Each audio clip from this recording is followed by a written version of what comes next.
Collin Wilson of the Action Network joins us now.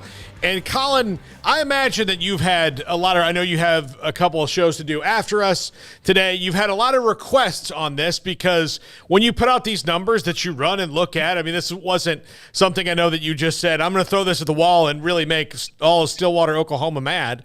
But when you got this, I imagine you got a lot of requests for people asking you to break down what you did.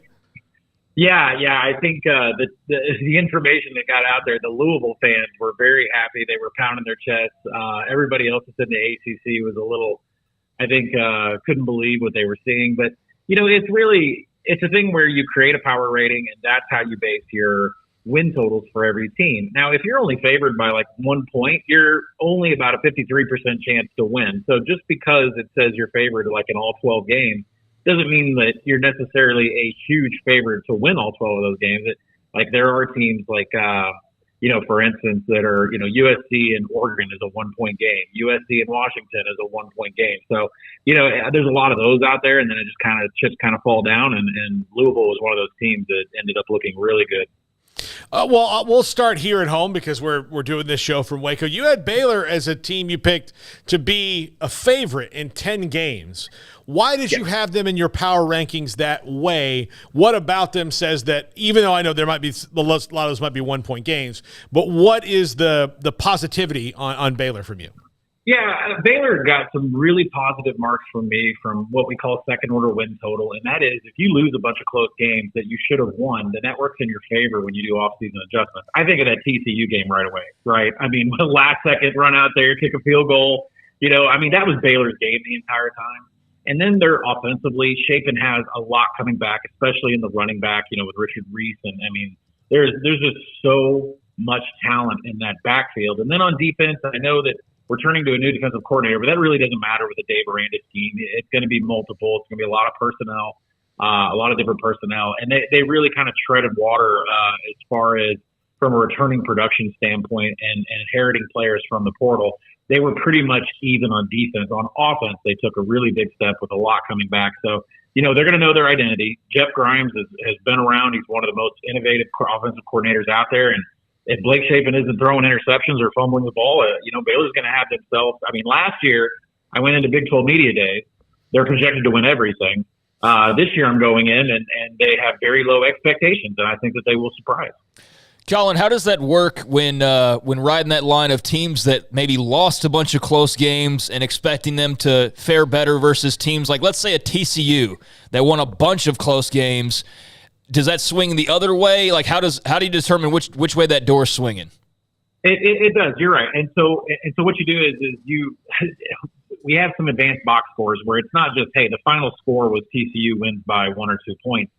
There's also an expected win percentage that you have at the end, right? And it's based upon yards. Like, you could get doubled up in yards, but actually win the game because you were given 6 turnovers. Turnovers are such a huge part of it, right? And it's like USC last year. I did everything in the world not to downgrade them too much in power ratings because they had 22, 24 net turnovers go their way. So that's a big part of it. So you look at expected win totals, expected win percentage at the end of a box score, and that's how you kind of tally up and say, well, this team won 9 games, but they probably should have won 6. But it really works in Baylor's favor this year. Not TCU so much. They took a lot of licks in my power rating. How much is that is because their almost entire offense is new and you don't know much about them? Yeah, I'm an Arkansas Razorback alum, and Kendall Browse is on his way down there, and that is a lot different offense than what Garrett Riley was running. They took, TCU took one of the worst marks from me as far as what they're returning on offense. It's just going to be a boatload of new names back there, from the running back perspective. And the offense is going to change with Kendall Browse a little bit. Garrett Riley taking his schemes and everything to Clemson. So, TCU had one of the biggest knocks and power ratings for me in the offseason. I think I've got them around mid in the Big 12, not to make any disruption whatsoever. And I think if they tread water and win 7 games, it's a really great season for them. As I'm sure you've seen, there's a lot of love out there for Texas, a big year for the Big 12, and the SEC obviously as well, as there's going to be this move of OU and Texas to the SEC after this season. You've got both Oklahoma and Texas as a favorite in 11 games, and they do have to play each other as well. But can you just kind of give us your thoughts on how they're both positioned? And obviously they're going to usually have a talent advantage over everybody, but why do you also like both of those teams? Well, it's funny. Like Oklahoma does play out to be favorites in 11, but more that's a product of the rest of the Big 12 being pretty average this season. We're bringing in 4 new teams that are stepping up, and from a recruiting perspective, they're going to have to step up and play a lot tougher games in the Big 12. And, there's still the West Virginias and the Kansases of the world that are trying to find a defense. So, Oklahoma isn't necessarily a team I'm in love with. It just happens that their power rating is higher than everybody they're facing, with the exception of Texas. So, Texas, I have 2 completely different views on these teams. I think Texas absolutely can make the college football playoff. I think they are head and shoulders above the rest of the league. They are, at least from a recruiting, from a talent, from a portal number of years we've been in the Stark system, or Pete Kwiatkowski on the other end. This is a team that finished top 20 in some of the biggest things that tell us how much we think a college football team is going to do. Success rate. How often are you getting first down? Finishing drive. Texas was 13th last year on offense. If they got past the 40-yard line, they were putting a touchdown up on the board. Offensive havoc. That's how many times do you fumble? How many times do you get stopped in your drive? They were 12th in the nation. I mean, they were the same on defense too. Top 25 in all these metrics. It just needs to play out into wins. It's time to step up in the fourth quarter and execute. Getting beat by TCU was a shock last year, but Texas by far has more talent than anybody else in the Big 12, and anything less than winning the Big 12 and go into the playoff would be a disappointment. Would you see them winning the Big 12 but not going to the playoff? If they have 2 losses. We have one more year of this little college football playoff, only four teams, where they've never let a 2-loss team in. They finally let some group of 5s in.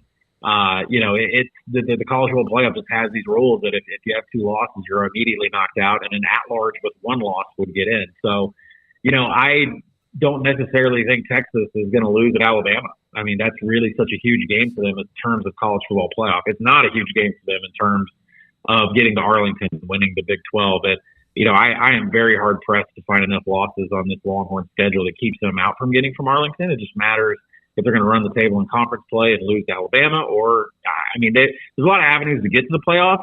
They should get to the playoff. I think they have a great chance of upsetting Alabama. So, I've pocketed my own money on the Longhorns winning the Big 12. So I'm ready to back them, even though I never have before. So why do you like Cincinnati so much? I mean, they're a team that's got the coaching change, the move into the conference, a lot of questions there, but you got them favored in 10 games. What is it about the Bearcats? Yeah, I'm big on the Bearcats defense. They definitely have proved it year after year. They do have a little bit of a softer schedule. Even though, I think I had them favored in 10 games, I still have their win total around 6. That it goes to one of those things where a lot of the games that they're favored in, it's extremely close. It's within 3 points. Right. So I'm not really a big fan of Satterfield, penning apology letters to the Louisville fan base for, interviewing for other jobs. He is a good coach. He was at App State. He was at Louisville, but that fan base never gave him a chance. So I think he's got a chance to kind of surprise here, because there are extremely low expectations. If you look at that Big 12 media preseason poll that came out, they were way down. And like you said, this is not they're going to win 10 games. They're going to be favored in 10 games, because, when you see that initially, it's like Cincinnati 10, like, whoa, buddy. But, that makes a lot of sense.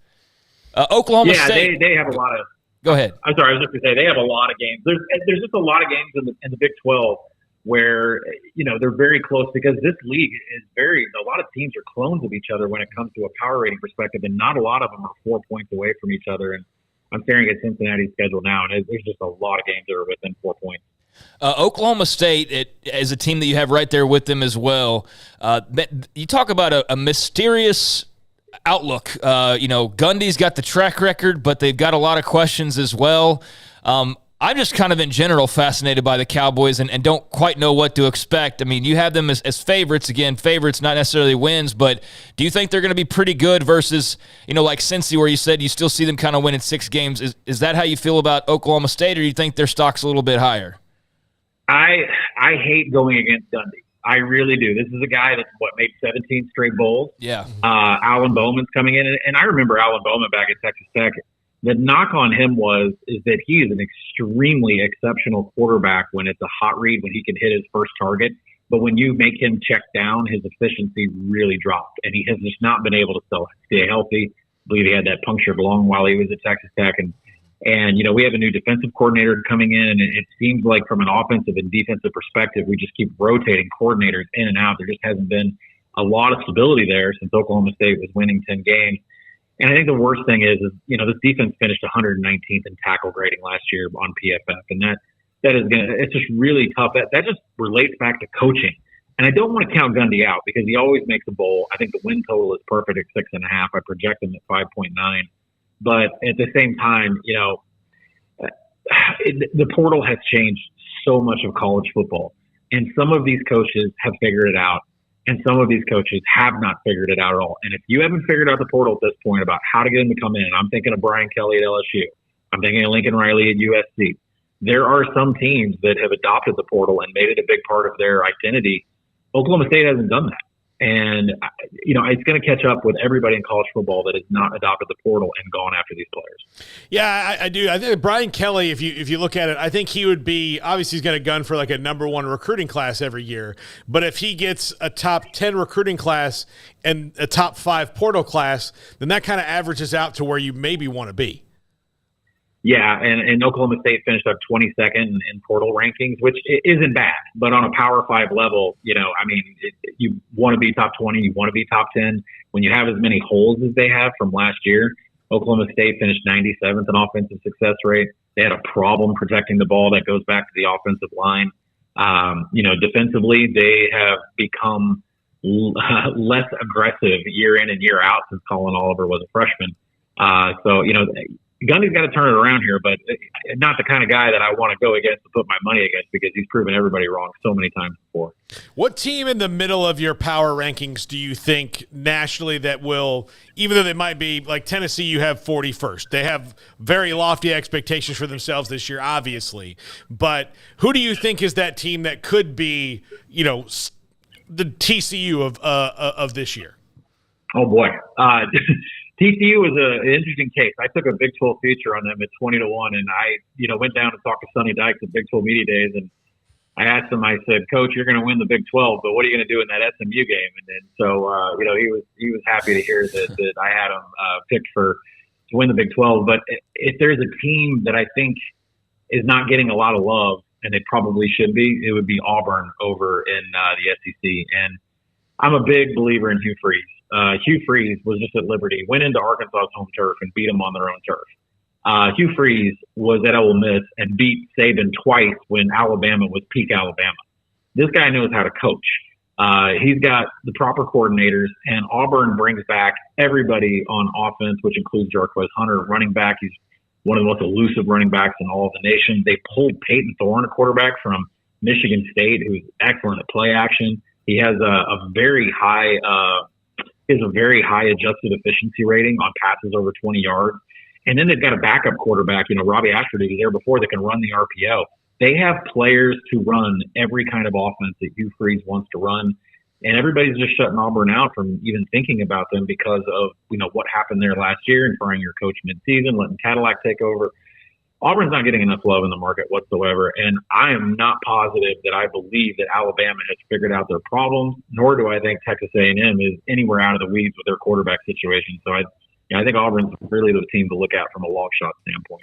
Yeah, no, I think they're going to be fascinating there with good old Hugh Freeze. That's going to be an interesting little experiment. I want to rewind just a second, though. So you had 20-1 TC to win the Big 12 last year.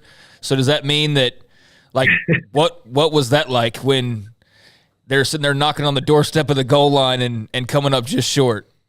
Well, they made the Big 12 championship game, I believe the whole month of November, it was sweat free, right? I knew they were going to be in the Big 12 championship. I mean, I was like, this is the greatest bet ever. I placed this bet in March, and now I just get to free roll November because they're going to make it.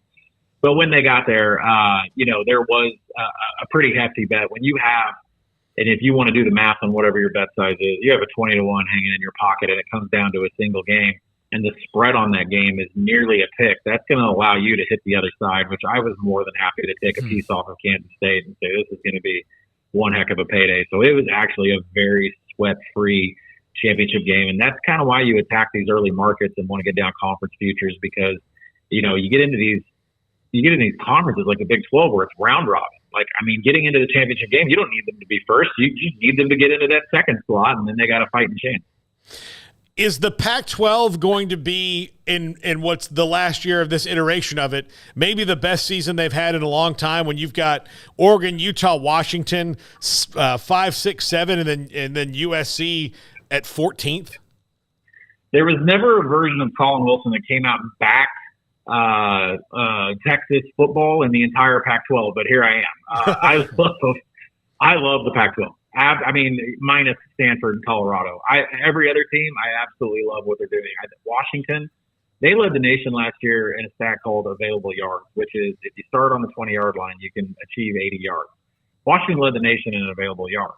But the 3 and 4 teams in the nation were Oregon and USC, which makes this conference just so unbelievably fun to watch because these teams, all the way down to Oregon State. I mean, if you cannot defend the run, DJ Uyunglele, Damian Martinez, Deshaun Finham, Oregon State can run the ball, drain clock. It's going to be such a fun conference to watch.